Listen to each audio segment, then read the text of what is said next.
unfortunately, I will say that at the time frame, I wasn't very confident in myself. And Okay. so there were times where I was where I literally held myself back. Right. And so with that, there is some regret there. And actually, I even can regretfully say on this here that I had an opportunity to go basically audition for NWA. It was just like an open call or Oh. whatever. I didn't go. Oh, I didn't man. go. I didn't go. And that's on me. And I accept responsibility because it just goes back to that thing of I wasn't confident in myself and I gave up an opportunity. So when did the confidence hit? It really hit me. I would say a little bit after both my parents transitioned. And it's like, and it was a long process, but I had to start understanding what it meant to be confident.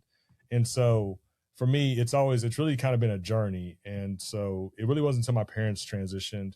And as time went by, as I started to, and this is when I got back to Nashville too. Right. And at the time I wasn't acting, doing anything. I was literally like trying to basically pick up where I left off in my life, starting over everything.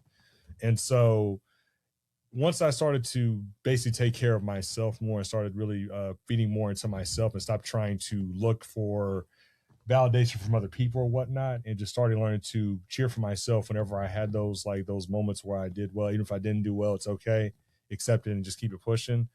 And so I would even say that about maybe the age of like about maybe 4 or 5 years ago, I started like really getting more confident in myself. And even this year, my confidence grew even more when I started working with Edgar Allan Poe Speakeasy, and I was up on stage like doing these different shows and basically performing, and you're doing like basically doing about 7-12 shows a week, like I said. And when you're doing this in front of people and you're like in that moment and you don't know what the fuck's gonna happen or anything, you're like, it's just like you start to really see yourself when you put yourself through those what we call challenges, but now I say them as opportunities. When you put yourself through those things, you start to realize that you can really see more of what you're capable of, what you're able to do. And even in my personal life, there were even times I had to even tell myself, you know what, is it them that's basically the problem, or is it me?